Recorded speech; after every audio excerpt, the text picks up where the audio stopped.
Volvo's EX30 EV won't arrive until 2024, but it has already captured a lot of attention and pre-orders according to the company. That's due in large part to the affordable starting price of around $35,000.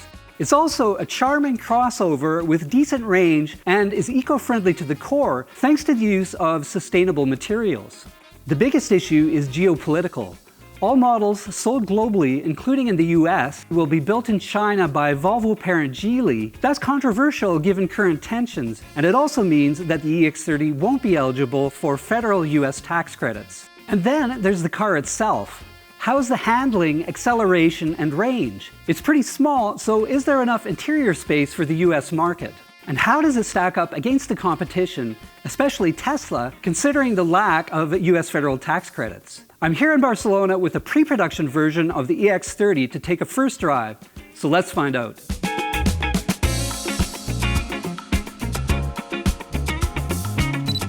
We looked at the EX30 when it first launched, examining the controls, infotainment system, storage, and more, so check out that video if you haven't already. Still, I'll revisit the highlights here before we go driving.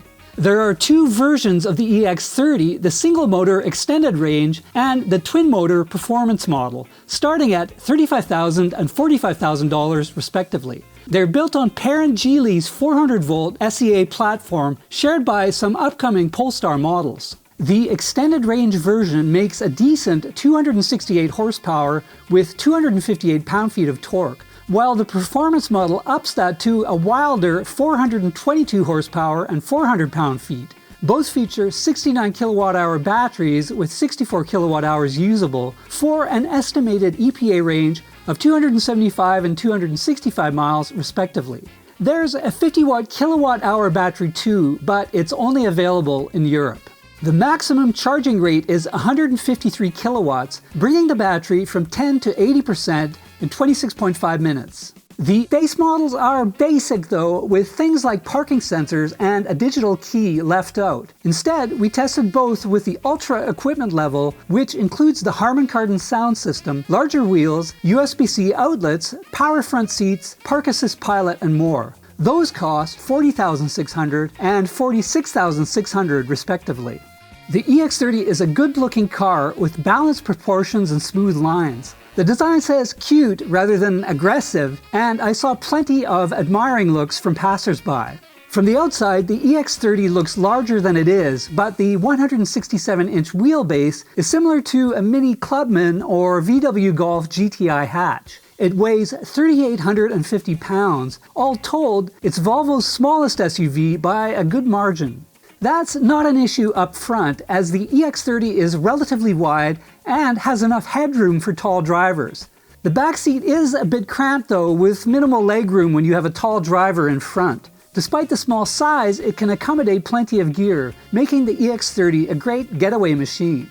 Rather than putting speakers in the doors, Volvo simply used a soundbar-like system built by Harman Kardon. That's smart, as it should appeal to younger users in Volvo's target market. With EX30 specific tuning, it sounds really good too. It isn't as basic as the Model 3, as there are switches and stalks for drive mode, turn signals, lights, volume, and other primary functions. The interior is also less sterile thanks to Volvo's creative use of sustainable materials and color schemes. Everything is soft and welcoming, with a variety of textures and patterns made from things like old denim and recycled PVC window frames. Like the Model 3 though, the EX30 has no dashboard, just a center touchscreen, so important information like speed and charge level is off to the side. Volvo says that it helps you refocus on driving somehow, but I'm not a fan. It forced me to take my eyes off the road more than I'd like. All other things are handled by the 12.3-inch center touchscreen. The main display shows key functions like speed, moving map, charge, drive mode, and more. Other settings let you change things like the steering firmness or get maximum boost in the performance mode by choosing all-wheel drive. The on or off one-pedal control isn't as precise as I'd like, as it lacks multiple braking levels like Kia's EV6.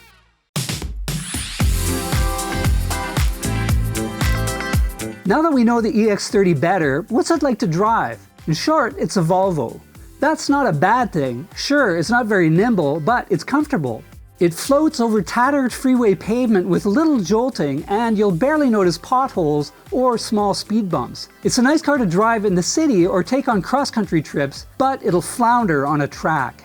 That's not an accident. Volvo specifically tuned in a fair amount of suspension travel to favor comfort over sport. Tesla went the other way with the Model 3, so it can nip around corners more precisely, but rides harshly on less than smooth roads. In terms of power and torque, the extended range model has plenty for most drivers. With a 5.1 second 0 to 60 mph time, overtaking is safe and easy at freeway speeds, and acceleration is crisp and predictable in all conditions. With that model, the power level pairs well with the suspension, striking a nice balance between comfort and control. The performance version is on another level though. With 422 horsepower and 400 foot-pounds of torque in an EV of this size and weight, acceleration is hair-raising. In fact, it can go from 0 to 60 miles per hour in just 3.4 seconds, quicker than any other Volvo to date and close to the Model 3 performance. On tight winding roads with short passing zones, I felt confident enough to zip around trucks or buses. Freeway speed limits arrive almost too quickly, though the EX30 is limited to 180 km per hour, or about 112 miles per hour. Despite the power, the performance version is no race car. The suspension is identical to the extended range model, which is to say, too soft for high-speed cornering. So apart from the raw horsepower, it's not for enthusiasts.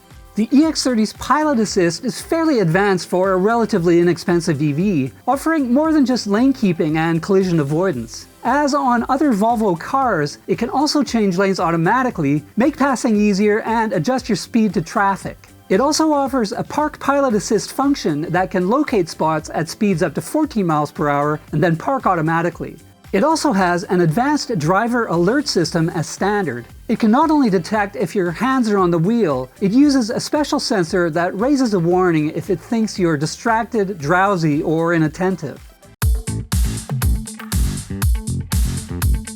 After driving the EX30 for nearly a full day, I'm impressed.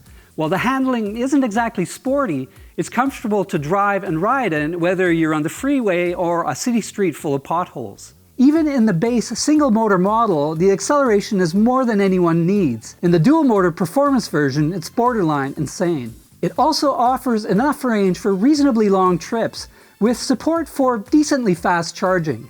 Volvo has more or less nailed the interior, bar a few minor complaints.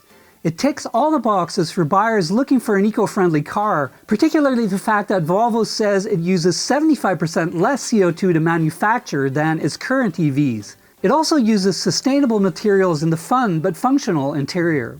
The EX30 has a lot of competition from the likes of Tesla, Kia, Chevy, and Volkswagen though, and is at a disadvantage due to the lack of a federal tax credit. The fact that it's built in China may also turn off some buyers, though Volvo just announced it would build some EX30s in Ghent, Belgium.